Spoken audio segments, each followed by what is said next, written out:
Welcome in, everyone, to the Belmont Stakes Festival Preview. He's Jeff Siegel. I'm Jeremy Plonk from First Bet. This is the First Call podcast. Each and every Friday of the racing season, we handicap 8 stakes races for the weekend. It's a little different this week because it's the Belmont Festival. So we're going 9 races because there's 9 grade ones over Friday and Saturday. And we bumped it up a day early, Thursday, recording our podcast here. So any late breaking information you have towards the Belmont Stakes after our recording of the podcast, be sure to check back with First Bet and Express Bet. And of course, check out the first wager guide for the Belmont Stakes where we've got all your information. In fact, some of you are watching and viewing right now within the confines of the first Belmont Stakes wager guide. So enjoy all the content there, the stats, the trends, the workout replays, everything that gets you set up for a big weekend at Belmont Park. Or not Belmont Park. I knew I was going to do that. It's going to set you up for a big weekend at Saratoga. You know, after like 150 years at Belmont, you kind of get used to saying the Belmont Stakes at Belmont, Jeff Siegel. But we are at Saratoga. They're live racing today at Saratoga. The 4-day festival starts today, Thursday through Sunday. Can't wait to get started handicapping this weekend. It's funny you bring that up because I felt I would be the first to make that mistake. And even when I practiced to say Saratoga, it still is when I'm looking at the form, and I know it's Saratoga, but I'm still envisioning those, the miles, 1 turn, mile and eighths and stuff like that. And then, no. It's 2 turns, it's Saratoga. Anyway, so, but it's been fun handicapping, and, this is a great weekend of racing. That's why we have the 9 grade ones. And sometimes when you have a lot of grade ones to handicap, you end up with a bunch of 1 to 2 shots and short prices, and they're small fields. And these fields, I mean, I'm not saying every one of them is huge, but there's contention in every race. Yeah. You can't just default to the logical short price favorite. And so it's been fun doing these 9 grade ones, and of course we'll do the other races as well for print and for the Express Bet website. But I think I'm looking forward to this. This is going to be fun. Looks like we're going to avoid the rain on Saturday, which is good. Hey, let's get going. And 4 days of great racing at Saratoga. All right. For the benefit of those of you watching on YouTube or on X, be sure to like and share this out, help build our audience up. We do this every week, like we said, so not just for the Triple Crown events. For those of you listening on our traditional audio podcast channels, let's give you the lineup of races that Jeff and I are going to handicap over the next 45 minutes or so. We're going to look at 3 races from Friday at Saratoga, the Just a Game, the New York, and the Acorn. 2 on the turf, 1 on the dirt. The Acorn, of course, the Phillies version of the Belmont Stakes, and they're getting even closer in distance this year than they've ever been before. We'll talk about that. Saturday's action includes 6 grade ones amongst 9 stakes races on the card. The Ogden Phipps, the Woody Stevens, the Jaipur on grass, the Met Mile back on the dirt, the Manhattan on the turf, and then, of course, the Belmont Stakes, final jewel in the Triple Crown. Those will be our 6 Saturday stakes races that we handicap for you from Saratoga.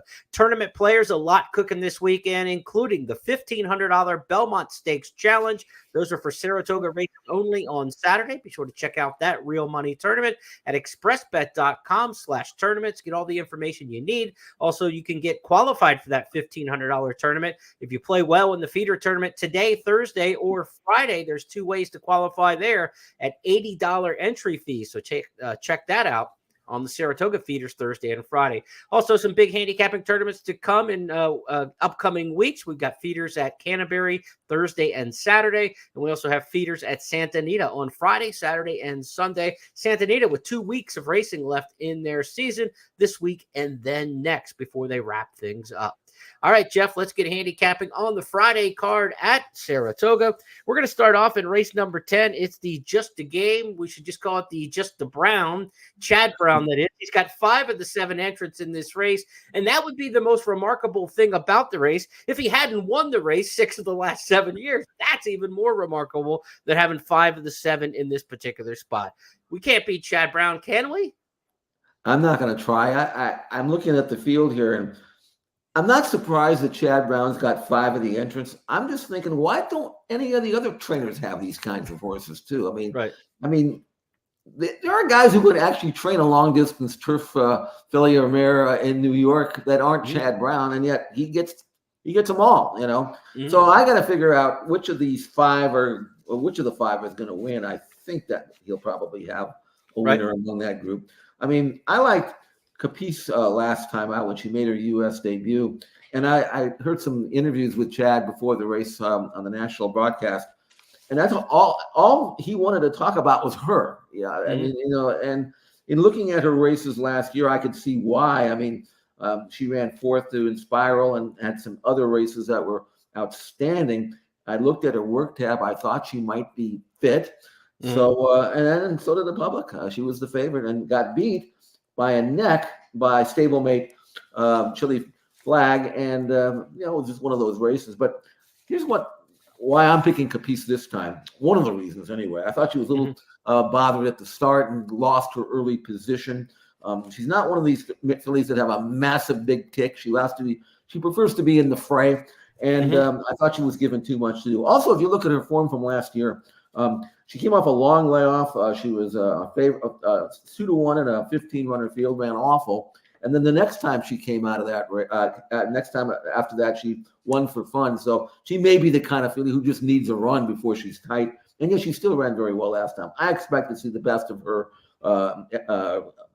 form in this race. I think Capice, who is 3-1 in the morning line, Frankie riding her back, I think she is going to put it all together and this time beat her stablemates and win this race. This is essentially a rematch of two different races, the Jenny Wiley at Keeneland and then the Distaff Turf Mile on the undercard at Churchill Downs on Kentucky Derby Day. Let's go back to that Derby Day race and give the fans a listen and a look at how that race turned out. The Distaff Turf Mile, of course, again, as you mentioned, won by Chili Flag. Coppice came in second in that race as the favorite. They've got 4 lengths on the udders, and starting to put it a bit for the back of the pack is Mission of Joy, who swings up on the far outside. Ascendancy, a long shot is there too. Then comes Delahaye. Coppice is closing through it between horses. Chili Flag is coming up on the outside, and here come all 3 of those Chad Brown runners, and Chili Flag takes the lead. Coppice on the inside runs with her. Delahaye is third. It is Chili Flag over Coppice. Delahaye was third. Chad Brown, 1, 2, 3. And those Chad Brown runners are going to come from off the pace, but Chad's also probably got the pacemaker in here in White Beam, a horse who went to the front last year and ran a really strong race in the Diana, pressing the pace and able to get by in Italian, the speedster from the Brown Barn. Maybe White Beam goes to the front in here. Also, Bouti Cachet, who we're going to see in another race, a horse coming out of the Jenny Wiley, was able to win that race wire to wire under Frankie Dettori. Dettori's winning everything in sight since he's come east. I mean, he won the Jersey Derby on Saturday last week. On Friday, he won the big races at Penn National, going 2 for 2 there in the stakes races. So Dettori's been riding excellent with his sojourn to the East Coast after riding in California all year. He's got the ride on Coppice in here, Dettori to ride back. We'll see. Bouti Cachet was the horse Dettori rode last time. He jumps off that one now to ride Coppice, and I think that's a good sign for your pick. I think you saw him at Penn National, did you not, Jeremy? I did. Yeah. I gotta say, I've been in the game a long time, long enough to be kind of cynical and sour about everything, like when you're around so long. I turned into a complete fan. I had my family there with me, my wife and my daughter. I said, hey, we're going to Penn National tonight because Frankie Dettori's riding. And they're like, who's Frankie Dettori, right? I mean, they're not racing people. But once they were there and they got caught up with it and the local people kind of started to hear whispers about who this guy was. When he won the first race in the Penn National Oaks, there wasn't like a small crowd around the winner's circle. But people started kind of like whispering around, like, this guy's a big deal. This guy's a big deal. And then, of course, the flying dismount that he had in the Oaks, and then he came back into the flying dismount in the Penn Mile, and people were kind of going crazy for it. And I got to say, I became a fan again that night, and it was really, really cool. It wasn't from a gambling standpoint. Had a decent night. I think I made about $100 on the card overall, and we split that up with the family, just kind of playing around, but it wasn't a gambling night to be there. It was a night to be a fan. And it was really cool because Dettori kind of transcends like normal racing, right? I mean, he's kind of like iconic. And when he shows up at some of these places in this farewell tour, it kind of feels like a great NBA player or a great major league player who kind of, does the retirement tour, right? And everybody gives him a rocking chair and whatever as they visit a town on their way towards retirement. I don't know, like if you saw him ride the entire meet at Santa Anita, it probably wore off after, a couple times. But for people in other areas to see him, like at Monmouth last weekend at Penn National, it was really, really cool, I got to say. And it's the first time I've been a fan in racing, like just kind of like excited as a fan, probably in like 10 years. And that was pretty cool. By the way, did you happen to ask him about retiring? Is he still contemplating that? I don't think so, but yeah, I don't know. I mean, the way he's going, why would you? I mean, he's really going well. Talk about an ill-advised decision he made that he thankfully corrected towards the end of that. I think I'll keep riding. A funny story. We'll get off the path just a little bit, but we're standing around the winner's circle after he wins, and this lady's next to me who is British, and I talked to her a little bit after the fact because it just caught me off guard that someone in outside of Harrisburg, Pennsylvania, has got a British accent, and her young son's like, "How did he do it? How did he do it?" And she just said, "He's Frankie Dettori, best in the world." And it just sounded like this, like Mary Poppins kind of voice. And it was just like so apropos. It's like, he is best in the world. And of course, she said she's a transplant to Central Pennsylvania and wanted to come see Frankie Dettori ride because she's, an international racing fan. So it was really cool. And that was a neat experience. And we'll see if Frankie can get another big win on a big stage. Jeff's got him with Coppice in the Just a Game Stakes, race number 10 on Friday at Saratoga. To the 11th we go. It's the New York Stakes, and if Chad Brown's been dominant in the first stakes we talked about, it's been pretty good in this one too. The New York Stakes, he's won 5 times since 2016, including the last 2 years. But of those 5 wins, Jeff, only one of the 5 came with the favorite. So the other Chad's not a bad way to go in these particular kind of spots. And he's got McCulloch in here, who was 3rd in this race last year. Of course, Didia, the runner-up in this race last year, is back as well. They won't have to run against Market Segmentation, who won this race a year ago for Chad Brown. Who are you looking at in this year's New York Stakes? I looked at English Rose, who I thought ran really well in her U.S. debut in the Jenny Wiley. She's a lightly raced daughter of Frankel, 4 years of age, but only with 5 starts. So she's fresh, improving, and dangerous.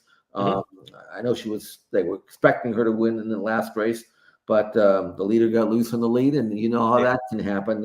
Right. When you hand Butte Kashi, is that how it's pronounced?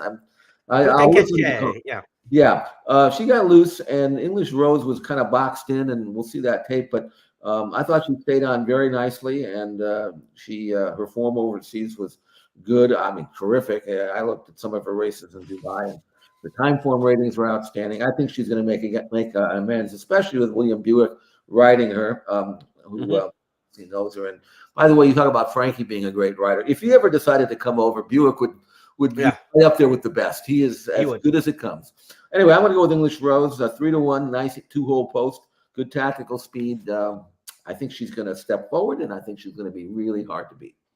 She came over for the race in April at Keeneland, didn't go back over. So this is one of those second off the plane situations. Let's take a look at her first start in the Jenny Wiley stateside. The top of the lane. Boot to Cachet still has the lead. Didia, English Rose toward the inside. Then Surge Capacity. Gina Romantica is still 6 lengths away. They're into the final furlong. Boot to Cachet leads it. English Rose to the inside. Didia still there. Boot to Cachet in front. English Rose is still 2 lengths away. Boot to Cachet in deep stretch here, chased by English Rose. Boot to Cachet, 25-1 upset under Frankie Dettori in the Grade 1 Jenny Wiley. So good runner-up effort in there. Of course, Brown also has royalty interest in this race. Horse coming off a win in the Sheepshead Bay at Aqueduct. You've got Star Fortress in this race for Cherie DeVos, having just a tremendous year.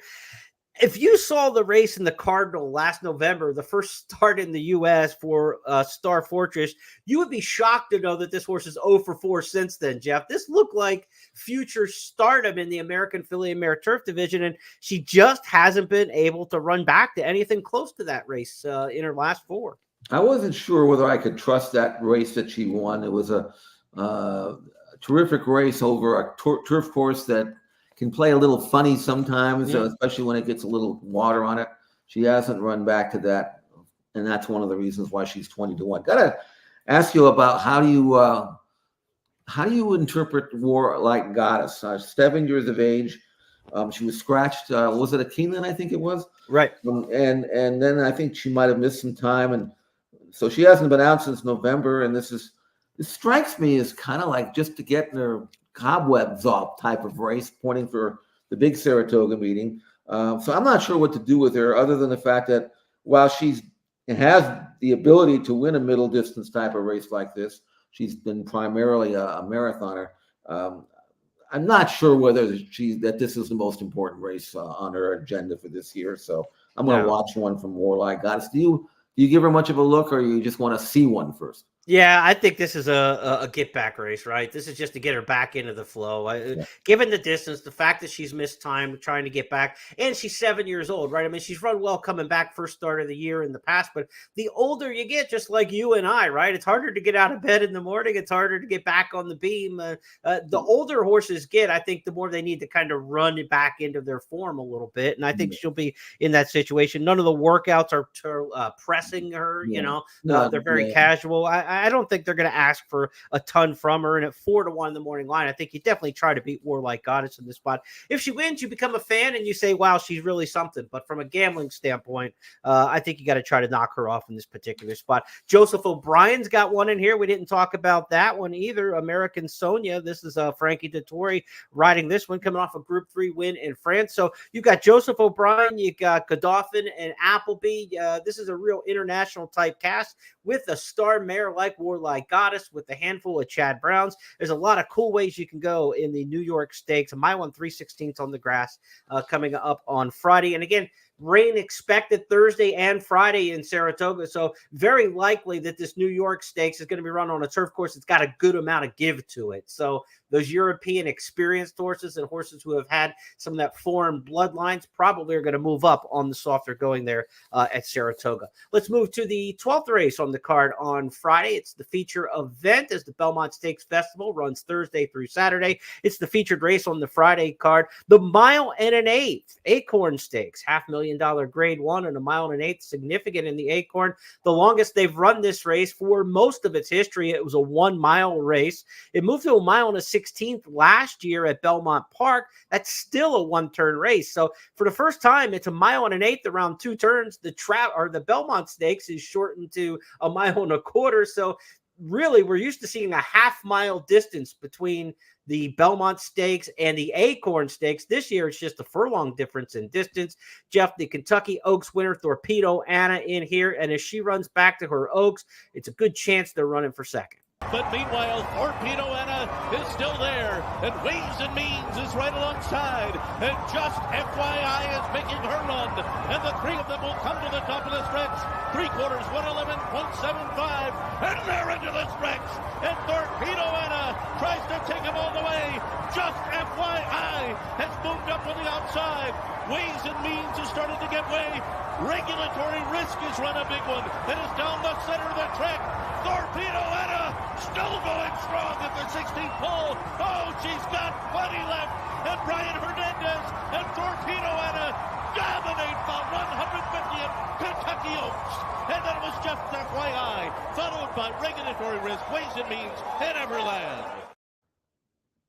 Since 2017, 4 winners of the Acorn were horses who came out of the Kentucky Oaks. 3 of them swept both editions. So we saw it last year with Pretty Mischievous winning the Oaks and then coming back and winning the Acorn. And now this year, the Acorn is essentially the Oaks. It's a 2-turn 1 1/8. So shouldn't that correlation be even stronger between the Oaks and the Acorn now?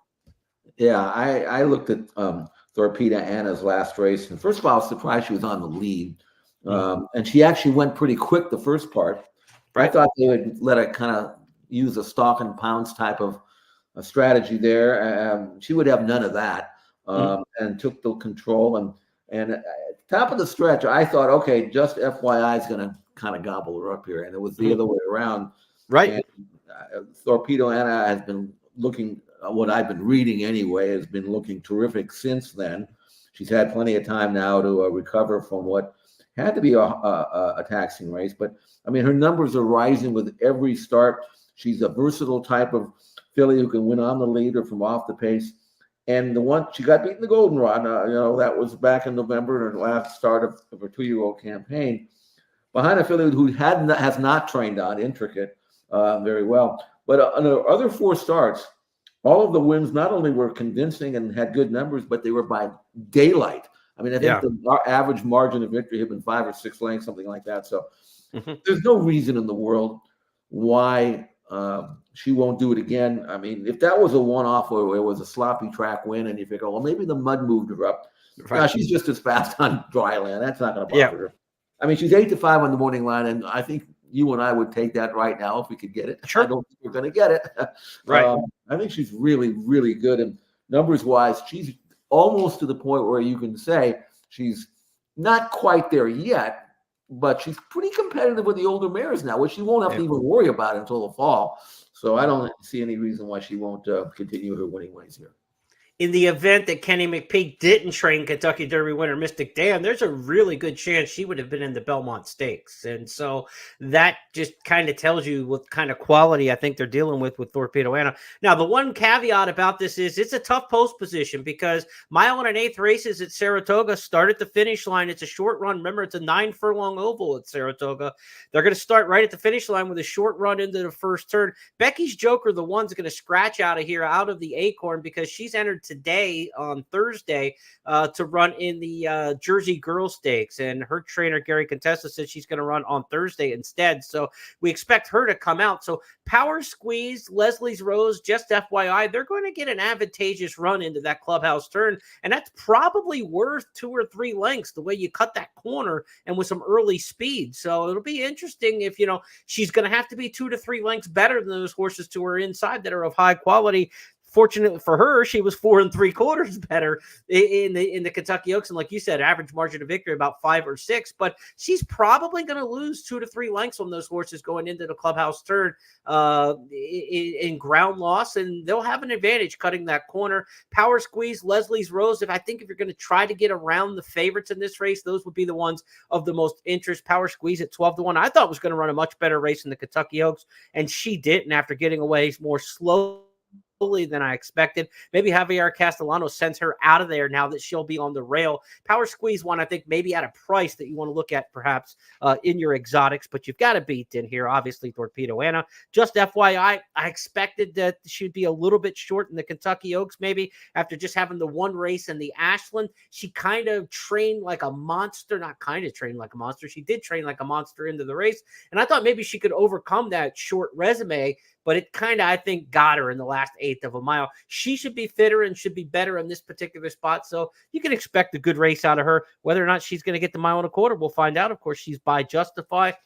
What a week for Justify, right, Jeff? I mean, he sired City of Troy, a dominant winner in the Epsom Derby last week. He could come back with an Acorn filly in here in just FYI. Things are going swimmingly well for Justify at the highest levels in the breeding game right now. I think you said the other day that we're looking potentially at the Travers maybe for the European horse, City of Troy for Aidan O'Brien. The ultimate goal is the Breeders' Cup Classic on dirt.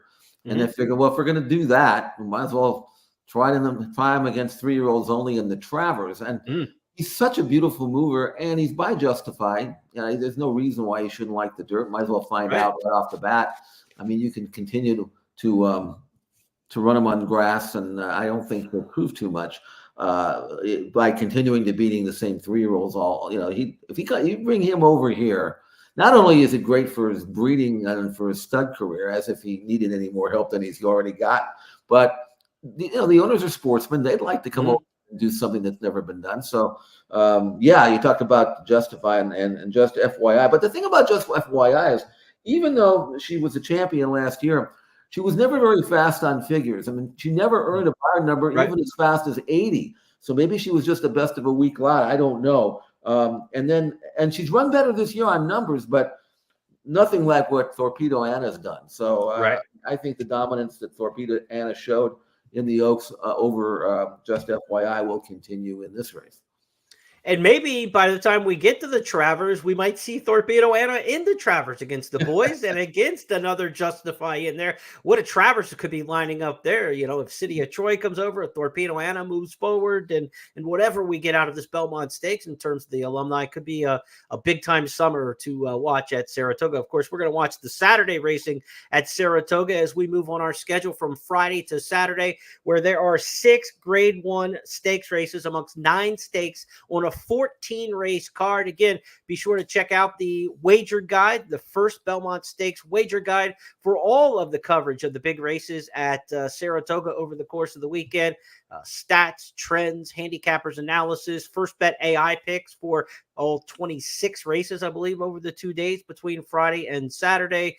All the historical look that you want going into the Belmont Stakes and the undercard races. So check that out. Again, the wager guide from First Up. And Adam, we started this back in 2007, and the wager guides are the industry standard for handicapping information leading into all the big events. Go to news.first.com and click on the wager guide button there, or go into the First Bet app and you can download it right out of the app. Free access to the wager guide. Updated information. I can tell you this later today. Eddie Olczyk on Thursday will check in with his picks and betting strategies for the Belmont Stakes. That'll be new to the guide on the Thursday update. All right, Jeff, let's go back to our handicapping as we get to Saturday. We're going to start things off in the Ogden Phipps Stakes. The Ogden Phipps, 1 mile and an eighth, and this may be the race of the year so far in the Breeders' Cup Distaff division. Steve Asmussen's won this race 4 of the last 5 years. He's polite enough to step aside and let somebody else win it this year.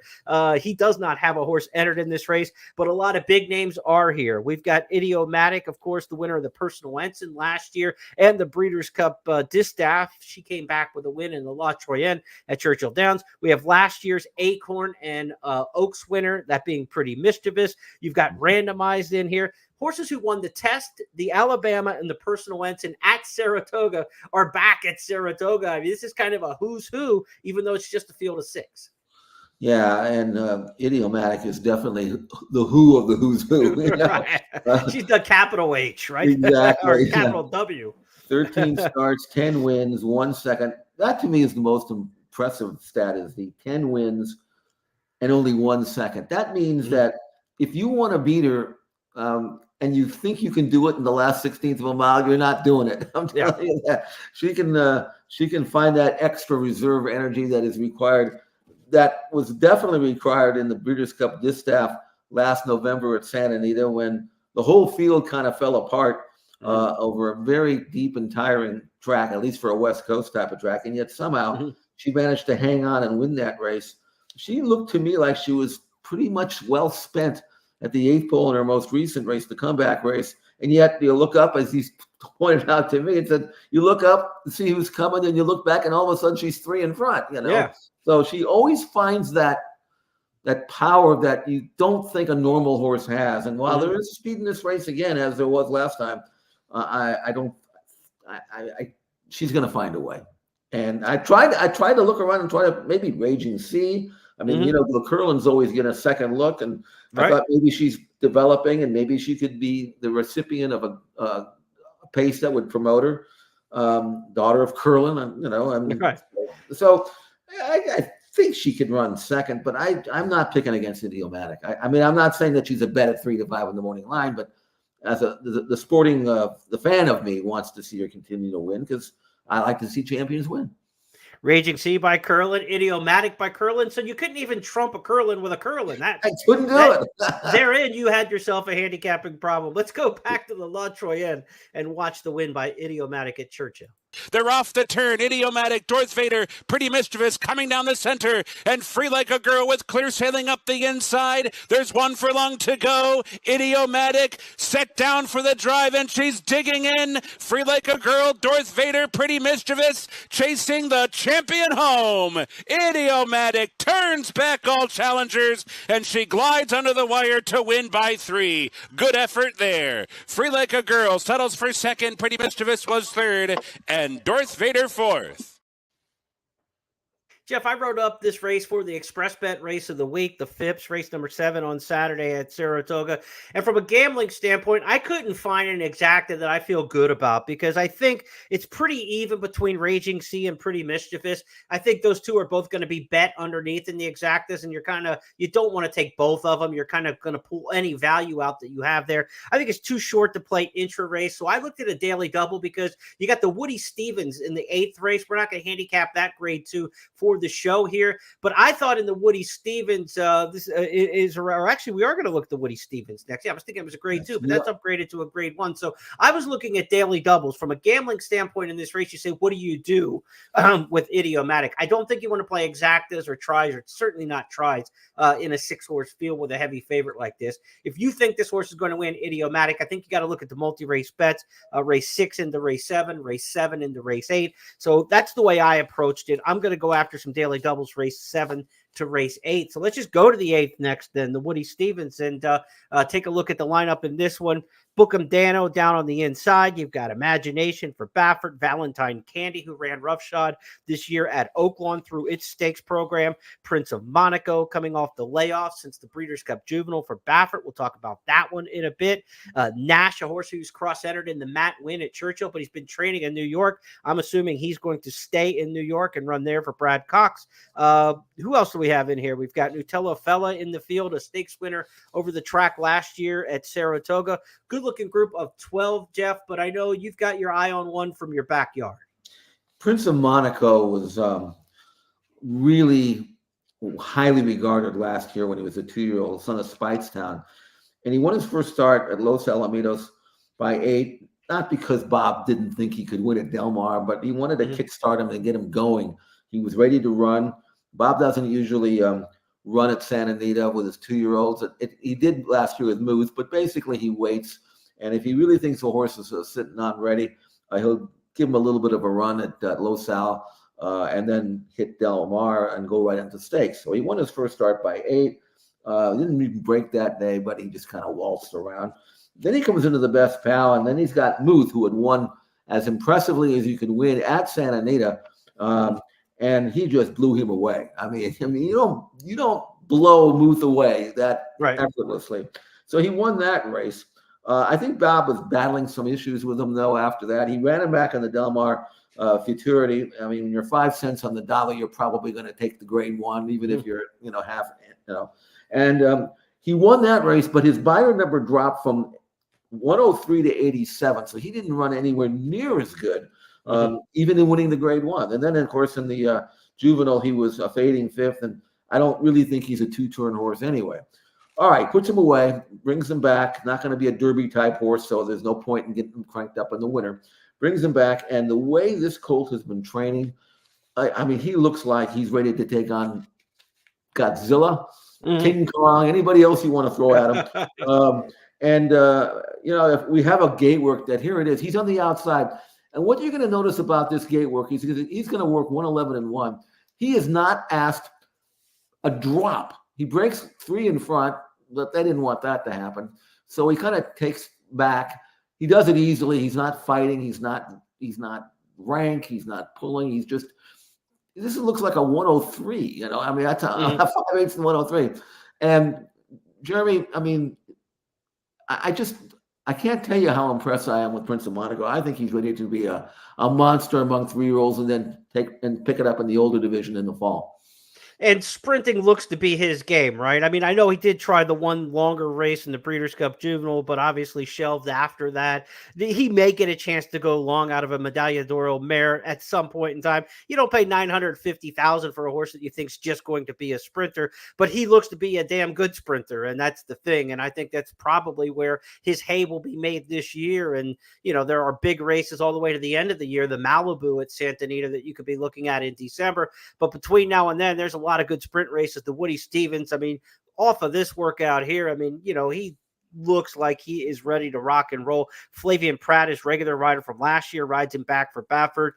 Prince of Monaco, going to be a tough out, I think, in the Woody Stevens. I thought the horses from Oaklawn, Nash, if he stays in the field, and Valentine Candy are a little underrated. I think Valentine Candy's one that you definitely want to give a lot of respect to in here. Another Justify. I mean, what a run it's been with the particular crop of 3-year-olds. But Valentine Candy, I mean, his races at Oaklawn, he just ran through it from December all the way through the end of the meet in April 27th. He won 4 3-year-old stakes races in the sprint ranks and did so. And every time he ran, there was like another horse who was kind of like the hot shot up and comer into the stakes ranks at Oaklawn, and he just kind of shoved them aside. I don't know why they sent him to Turfway to run on the synthetic in the Animal Kingdom Stakes. That's his only loss in his last 4 in his 5 starts this year. I think Valentine Candy's one to definitely consider in here, but Prince of Monaco off that big work, definitely one you've got to consider in the Woody Stevens. Of course, the Woody Stevens named for the great Hall of Fame trainer Woodford Cephas Stevens, Woody C. Stevens, and he won the Belmont Stakes in what is kind of the Joe DiMaggio streak. DiMaggio, of course, the 56-game hitting streak, a major league record that many think will never be broken.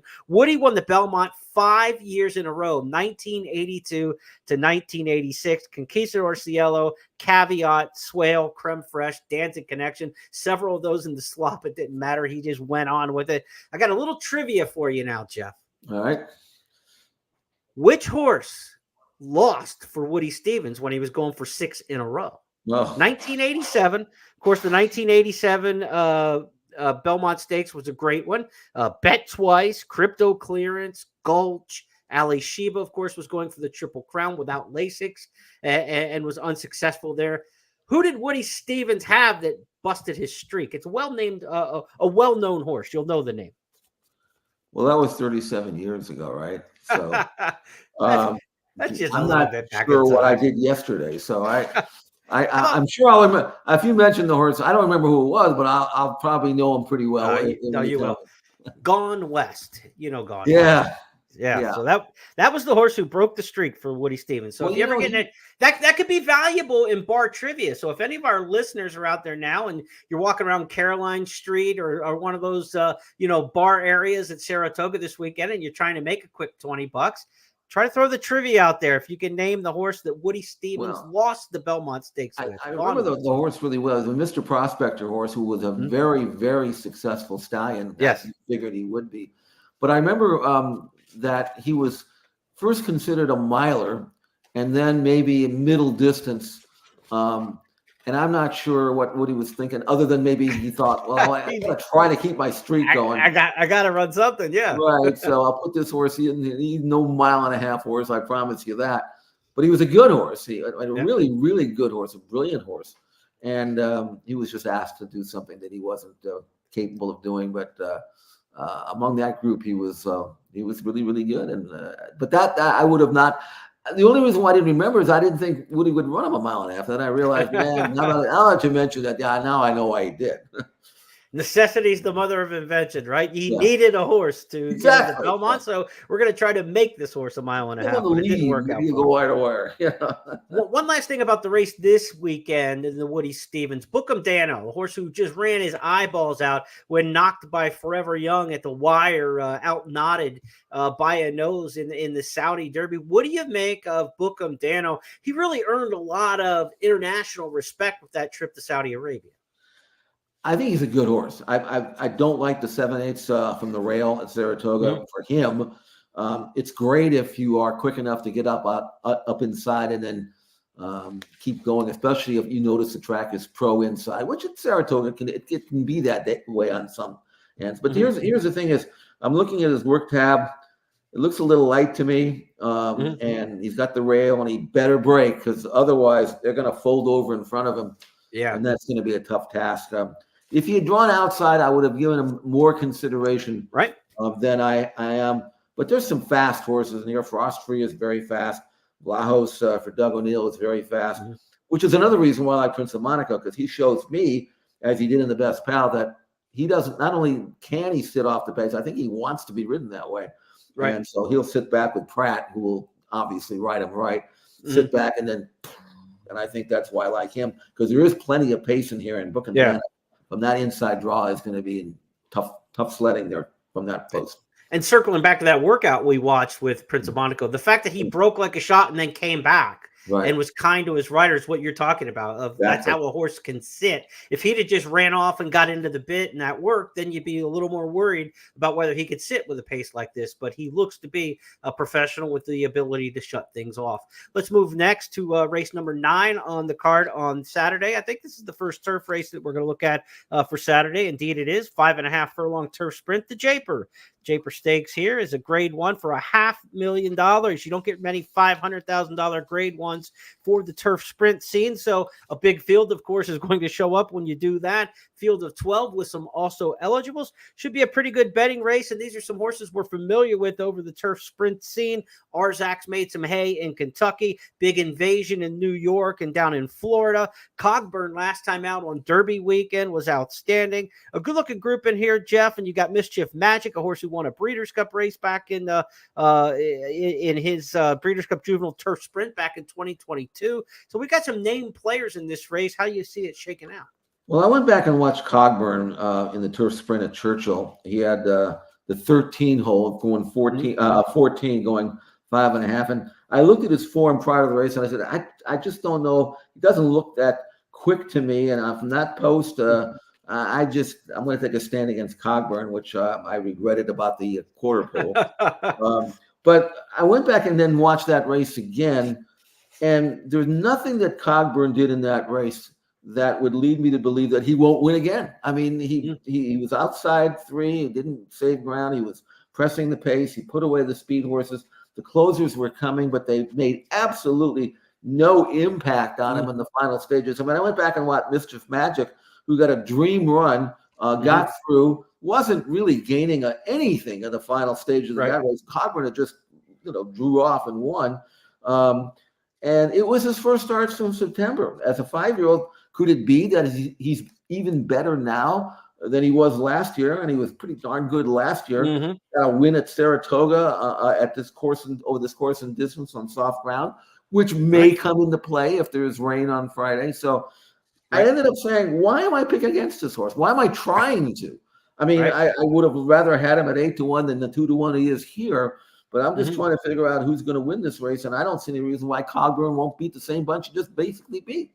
And I know it was a grade 3 last year when he won at Saratoga. This is a grade 1. This is supposed to be tougher, but he beat no balls in there. And that horse as good as any turf sprinter in America in 2023 last year. So that was a legit grade 1 kind of turf sprint win, winning the Troy, despite it being grade 3 in its designation. Last time out in the Churchill Downs Turf Sprint, that was a grade 2, but also plays very close to this grade 1 in terms of quality. Coppola is the leader. Cogburn right up alongside second. Mustache between those two, third as they come to the top of the stretch.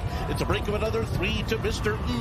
Who's fourth on the outside. They're coming into the final 3/16, and Cogburn has taken the lead. It is now Cogburn in front with 1 furlong to run, opening up the lead by 1.5 lengths. And then comes Coppola.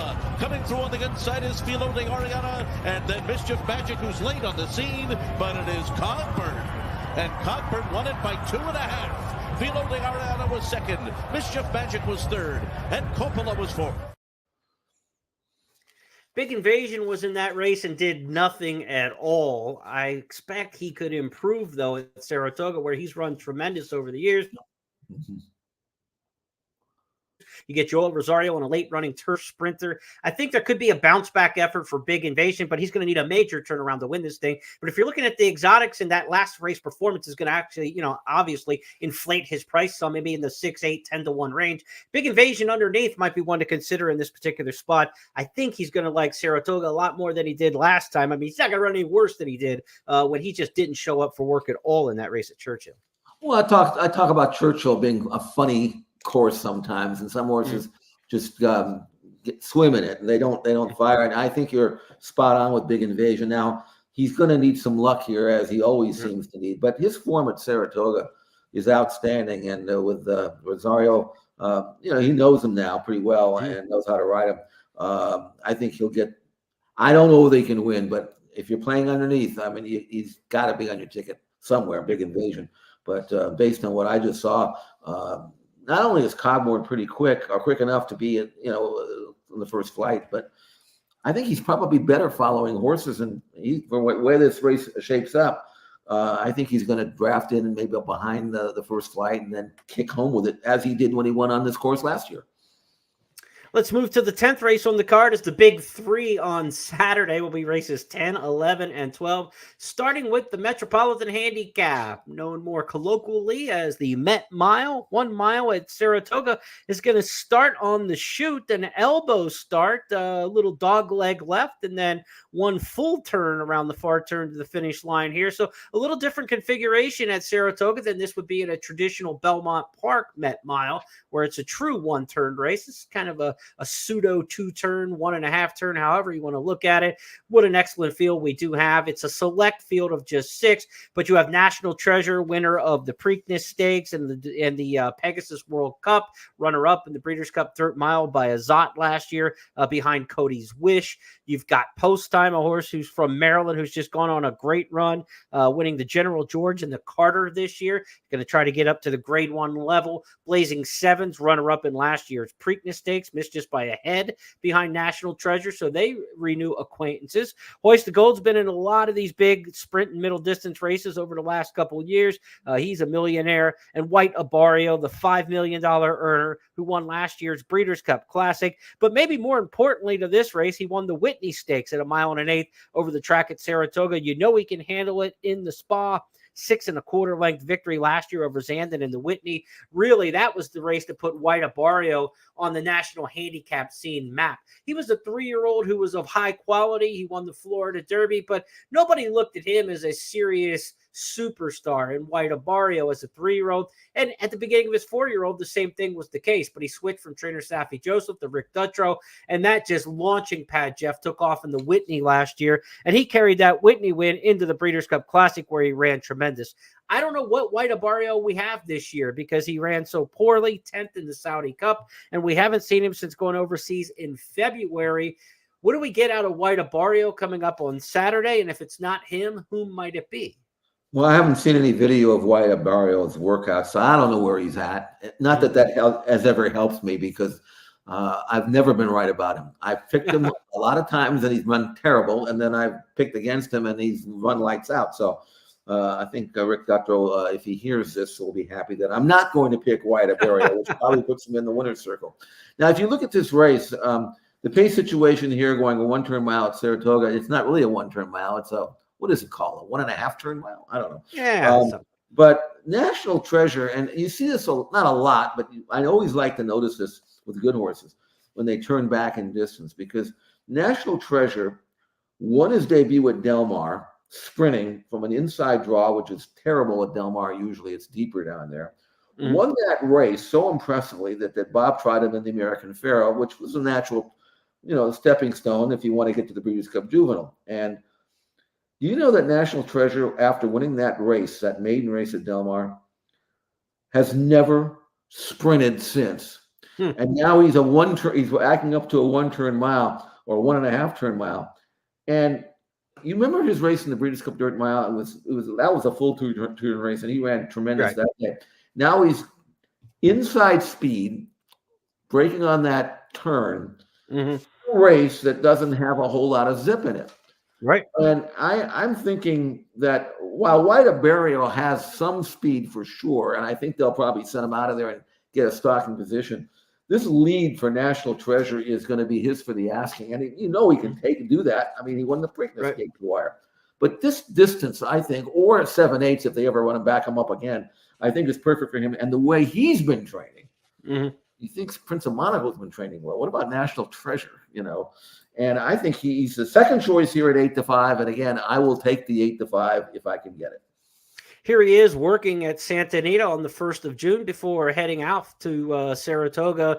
Wide in a team drill here. They picked up a little company from another stable and just goes right by him here. National Treasure to the outside. And Jeff, like you said, this is a horse who's now getting an inside post position on a configuration of a track that will definitely flatter that inside post position. Only a field of 6, so the outside horses like White Abario are not going to be tremendously disadvantaged advantage. But this horse looks cranked. He looks like a powder keg. And with that inside, like you said, he'll probably just come busting out of there under Flavian Pratt. Hoist the Gold with Johnny Velasquez in post 5, probably the other horse who wants to be near the front. And White Barrios kind of shuffles out of there second or third. And the race will be on, right? You would expect these two favorites at some point going into the far turn. White Barrio and National Treasure are probably going to, feel each other's breath a little bit. And the race should be on from there. Well, I'm going to give you my second horse, and he might even be my first horse because I have too much respect for post time. Here's a horse who's run 10 times, 8 wins, second and a third. So he's another horse that if he can see you, he'll try to beat you. Just ran out of ground in the Westchester. I think the jock might have waited a little bit too long. But if I'm right about National Treasure and he wires the field, I have a pretty good feel about post time, at least picking up the pieces to be second. So if I can somehow get White Barrio out of there, I like my chances with my exacta here. So 8-5 over 7-2. If we can get White Barrio out of that exacta at 6-5, I might be able to make a pretty decent score here. And if post time runs him down, I wouldn't put it past him. Then I'll have it the other way as well, for free tickets at least. But the way I'd see National Treasure breeze, and he went in 11 before that. This was just a little bit of a blowout last Saturday. And post time, you just have to respect him so much. I just think this is a good gambling race for me. I might be wrong, but at least I'm going in there with a pretty fair degree of confidence. Post time's got one of those turn of foot that you just love. I mean, he'll just look at the top of the stretch like he's not doing anything, and all of a sudden he's going to come like a turf miler, like he's picking them up over the last eighth of a mile. So it's going to be a very interesting edition of the Met Mile, one of the most entertaining races that we see on the calendar almost each and every year. So very much looking forward to that one. Race number 10 on Saturday at Saratoga. To the 11th we go. It's the Manhattan traditional lead-in race on the grass before the Belmont Stakes. Mile and 3/16 on the grass, usually 1.25 miles at Belmont Park. So this one actually shortened by 110 yards, a 16th of a mile. The Manhattan Stakes, $1 million race. We've got a field lining up in this one with another good field size. They've got 9 in here, not a capacity type field, but certainly should make for a competitive and even balanced betting race. Again, with fields of 9, I'm really looking to try to dig into an exacta pull in here or a straight win play for me. Tries and supers. I want a little more depth to the field. We'll see who Jeff likes on top in this particular spot. Jeff, you got one in here with a circle around it yet? I do, but it's a contentious race.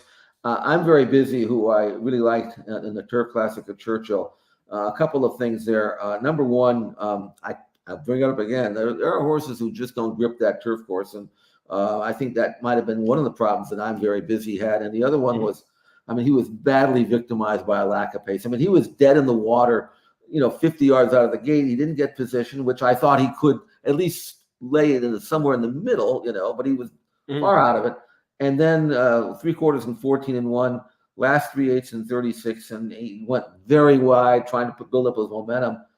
I'm just going to draw a line through that race. Now, I'm definitely going to use him if I'm playing Rolling Exotics. He's on my main ticket, but the one that I have to put on top is Measured Time, not only because it's Appleby and Buick, colt by Frankel, who's won 5 out of 7. I can't say he was favored in the Dubai Turf because there's no gambling over there. I don't know what the odds were, but he would have been here, I'm sure. He was visually so impressive in his 2 prior runs, including the Jebel Hatta, who just toyed with this field. But what happened in the last race, he was bottled up along the rail. He was crying out to go, and he had nowhere to go. And I think he just got mad. He was just he was like buried. And finally, he did get clear, hit the front, opened up in that last race, and then the closers came from way on the outside. I'm not even sure he saw them. So I think if Measured Time comes back for Appleby and runs the race he ran prior to that in Maidan in the Jebel Hatta, or some of the other races he's got, I think outside draw and all, it's 1 mile and 3/16. It's forever to the clubhouse turn. I don't think that's going to bother him. And he's got enough tactical speed. I think Measured Time's going to be hard to beat. If he's 7-2 with Appleby and Buick on a horse that had 2 back-to-back 120 time form ratings. And let me tell you about 120 time form. That puts you it may be, right below the very, very, very best horses over there. And I think this is that group's better than this group. So for me, 7-2 on measured time, and I'm not going to get beat by him. I'm very busy if he turns back to his best race as well. Here's measured time winning the Jebel Hada at Maidan. Mate here now, up into third, still rolling into it as well was Measured Time, followed by Salawi. Then came still about 6 lengths off the leader was Spirit Dancer from Erzincan. El Patriota takes the inside passage. Ottoman Fleet starting to get warm down the outside. Sandonado having to come off his heels this time. No inside runs at this point in time as Measured Time takes over. Measured Time at the 200 metres from Ottoman Fleet starting to level up. Spirit Dancer. Moores gets checked for a run. Sandonado trying to run on. Measured Time. Measured Time steals the Jebel Hada. Measured Time goes on to win well. 2 lengths here in the Jebel Hada, beats Ottoman Fleet. So Jeff's top pick to the outside, Measured Time at 7-2. The morning line favorite is Program Trading, 5-2. This is a tale of 2 horses, really, or 2 stories, however you want to spin the PR. He's a length and a quarter away from being undefeated in 6 career starts. That's highly impressive. He's also 3/4 of a length away from losing his last 4. I mean, he has won 3 photo finishes in his last 4 races, including the Turf Classic, the race leading up to the Kentucky Derby. He'll handle the crowd. He'll handle the hubbub in the situation. But that Turf Classic was a race where you could kind of throw a blanket over them, top 5 of them, all within 4 lengths at the wire. So sometimes when you get a close finish in a big rematch like that, the best thing I think is to go ahead and take a fresh face. Go for somebody new in there, and that's what Jeff is doing with Measured Time. Let's go next to the Belmont Stakes, the feature race of the nation coming up this weekend. Final jewel of the Triple Crown. It is 1.25 miles on the main track at Saratoga. It's going to look a lot more like the Travers than what we're used to seeing the Belmont Stakes, which is usually the 1.5 miles, of course, at Belmont Park. A field of 10 has entered this year's Belmont Stakes. They were entered on Monday night. And here's how the field lines up with David Aragona's morning line from Naira. He's got Sierra Leone pegged as the 9-5 favorite. I 100% agree on the price. Mind Frame second choice in here at 7-2. Kentucky Derby winner Mystic Dan at 5-1. The Preakness winner Seize the Gray at 8-1. Jeff, Belmont Stakes, start off the conversation.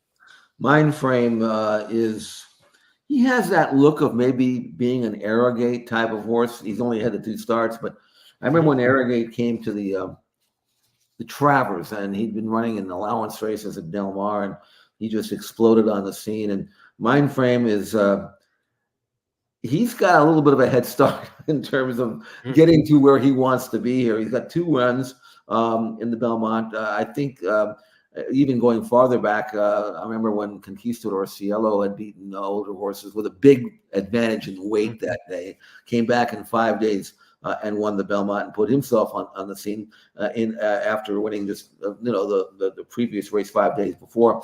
And Mind Frame looks like he's ready to join the party now. I mean, more just kind of like the way Arcangelo was last year when he won the Peter Pan, but and I liked him because of that. But he had something to prove. And Mind Frame from the 10 hole, I think is going to draft over and get a great trip. He's not going to be in front. I don't think he really necessarily needs to be. He was in front of the allowance race because nobody went. But the way he trains, he's so laid back. I won't say he's lazy. I'm not going to put that on him, but I will say that he's so handy. He isn't like driving a car where you go fast, you go slow. He just does whatever he's asked. And I think what happens here is that he gets outside, drafts over, gets a trouble-free trip with no dirt in his face. Whereas you always have to expect that Sierra Leone's going to run into some roadblock. And I have a tremendous amount of respect for Sierra Leone. As I said a couple of days ago, Jeremy, this horse is 2 noses away from being undefeated. And he's training really well. And obviously he's cost himself the 2 losses by doing things stupid and lugging in and pulling himself up. Now we've got a change in bit. I'm not going to go into detail as to what that means because I really don't know what they're figuring out or trying to do. All I know is in looking at this workout, Jeremy, he's on the inside. He looks fantastic, breezing just as great as you can and not lugging in. So I think you're going to get the best of Sierra Leone, and I'm pretty sure you're going to get the best of Mind Frame. And I think those are the 2 that are going to battle it out in the final furlong. Yeah, Sierra Leone, of course, just a nose short in the Kentucky Derby with Gaff Leone riding. They make the switch to Flavien Prat for the first time. Chad Brown trying to win the Belmont Stakes for the first time. He's won the Preakness a few times on occasion, and he came awfully close to winning his first Kentucky Derby with this colt. If he can maintain a straight course, we've talked about the way he paddles in the front left, and that's maybe physically why he's doing what he's doing, but they're going to try to correct it with a little better steering mechanism. The bit, of course, is that piece of metal that goes through in the horse's mouth that helps the jockey with the reins to steer. We'll see if that or the jockey change to Flavien Prat makes a difference. Now, I won't blame the bearing in on Tyler Gaff Leone because we've seen other jockeys have the exact same problem with Sierra Leone in previous races. So the jockey change probably isn't going to be as big of a deal as if there's any sort of change to the training pattern or where he's at on the racetrack. Maybe not, maybe being to the inside and pinned to the rail is going to be something that just with adrenaline forces him that he has to run a little bit straighter. And that could be of benefit. And the fact that he was working on the inside there makes you think maybe, just maybe, that's the kind of trip they want to work out. Of course, drawing the 9-hole, Pratt's going to take back. It'll be him and Honor Marie to the back of the pack in this year's Belmont Stakes. So he can pick wherever he wants to be on the racetrack. If he wants to rally to the inside and save ground, he'll have that option. If he wants to swing around horses like they did in the Kentucky Derby, he'd have that option as well. Sierra Leone's going to come with his race. And we've seen the favorite in the Belmont Stakes has run first or second 7 straight years. This has not been a goofy race with goofy results. The favorites have delivered their performances as expected. I would suspect that Sierra Leone is going to be part of the exacta. I think he's going to be tough. Mindframe could either win this race or there could be an implosion, right? He could be the next Arrowgate, or he could be a horse who's asked to do too much too soon, but the talent is immense. It's there. So I think we've got a trusted given in Sierra Leone. We've got a who knows with Mindframe that has just a tremendous ceiling. I ended up falling somewhere in the middle because of that. And so I went back to Resilience, a horse I picked in the Kentucky Derby to run second, Jeff. This is a horse I've liked quite a bit. In the Derby, I was Fierceness and Resilience, and at the top of the stretch, Fierceness was giving up the lead, and he gave up the Resilience going by him for just a brief moment. They were not talking about running in the Belmont Stakes, trainer Bill Mott. In fact, he said, we're going to shorten up a little bit. And I tend to agree with that. He's got a lot of turf milers on the dam side of his pedigree, but he has trained so well since since the Derby that Mott is putting back into the Belmont mix. And Bill Mott's not a guy he doesn't ship the shine shoes, as they say. I mean, he's here to run. And this is an excellent work from Resilience. And I think we're going to get the price. So Mindframe absolutely is the upside of this race. Sierra Leone is absolutely the trusted horse. But the best shot that I can find for me at the best price for me in this particular race is going to be Resilience, because I think he's going to be every bit of 8 to 10 to 1. And in the morning line, he's listed at 10, and I would take that, and I would play him down to about 8 to 1. But certainly, if he gets hot on the tote, I wouldn't want him at too short of a price. If you're going to beat the Derby winner, the Preakness winner, the obvious favorite in this race, and the obvious horse who has the biggest ceiling in this race, you've got four pegs you've got to knock off to win this race. You should get double-digit odds to pull it off. So I'm going to give him a shot in here. But if his price gets too low, I'm not as interested in him. Certainly if he starts dipping down, 6, 5, 6, 7 to 1 like that, you got to get a number on him, but I'm going to take a chance. Well, I think his race in the Derby was good. He ran great until about the 8th pull, where maybe that was as far as he really wanted to run. I mean, not too many into mischiefs improve as the distances increase. Right. They're pretty good up the middle distance, though. But from the 2-hole, if he could just drop in somewhere in the second flight, maybe Season Gray's going to go, and the Wine Steward, maybe they may try to send him. He's got a little bit of tactical speed, and Dornock, I think the only way he can run well is on the lead or close to it. Why can't Resilience just kind of draft in behind those and just sit there, save ground, make his run? And he's got a really nice run. It's just, is it enough to sustain once he makes that nice run? See, I don't know if he's good enough to win. Is he good enough to complete the try or be somewhere in there? Absolutely. Mm-hmm. So for me, he offers value on that wager, but I can't. I can't. I'd like to see him win at 30 to 1 for you. That would be great. But on the other hand, I do think he's better than. I think he ran much better than the line shows in the Derby, which gives him a chance. And here, a little bit less than half the field size, a good inside draw, which he did not have last time out, and hopefully a trouble-free trip for a horse that obviously is well liked by Mott, who is not in business to do anything stupid. Now, if this had been a different barn, you'd probably say, well, they're just happy to be there and they're taking a shot. Mott doesn't have to take shots, you know. Yeah. If he thinks he's good enough, that should be good enough for me, and I respect him, you know. Yeah. And so I don't know if he can win, but he's on the ticket somewhere. Looking forward to a deep edition of the Belmont Stakes. It's the first rematch between, or not a rematch because they didn't face each other, but the first time we have a matchup of the Kentucky Derby winner and the Preakness winner since 2013 when it was Orb and Oxbow. And I look back in the stats and the trends, 7 times since 1990, we've had this situation with a different Derby winner and a different Preakness winner in the Belmont.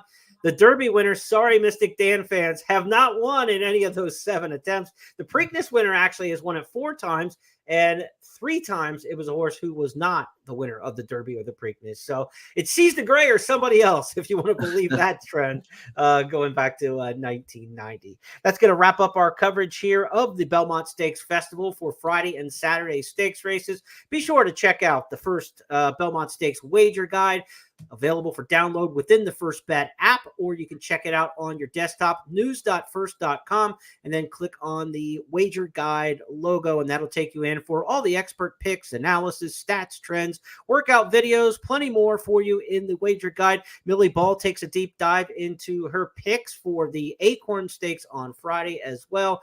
We've got a lot of great links to content across the First family. John White's analysis of the Belmont Stakes. Scott Shapiro's got an interesting gambler's piece for you at First Bet, and also linked out of that wager guide, where he takes the 13 special wagers that they have, 13 of them, multi-race wagers, pick 4s, pick 5s, pick 6s, and he ranks them 1 to 13, which ones are the best bet to the worst bet. So if you've got all these races and you're trying to figure out what the heck do I do, which ones are the best, which ones aren't the best, Scott will give you a little bit of help on that, looking at things like field size, takeout, bettability, how strong the favorites in those particular races might be. So if you need a little help strategizing and setting up your bankroll for the weekend, check out Scott's piece. Jeff, I'll give you the final thought here on the podcast. Well, I'll have best plays for Friday and Saturday on the website, expressbet.com. So I'll have a few of those there that you can check out. Looking forward to hopefully a good day of racing in terms of the weather. And these days are fun. I mean, especially when you got a race like the Belmont, where you've got, sometimes the Belmont comes off a little soft. You don't have the Derby winner, you don't have the Preakness winner, and you just get a bunch of horses that are just whatever they are. But this is a good race. Even, I mean, it's not that often you get both the Derby and the Preakness winner in the race, and then you have some young, improving newcomers that are joining the party as well.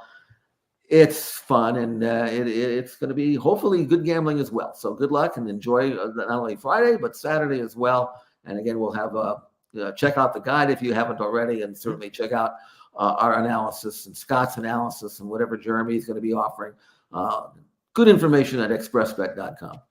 All right. On behalf of everybody with First and my partner, Jeff Siegel, I'm Jeremy Plonk. Enjoy the weekend. Jeff and I will be back on Tuesday to recap it all on the It's Official podcast. Be sure to join us.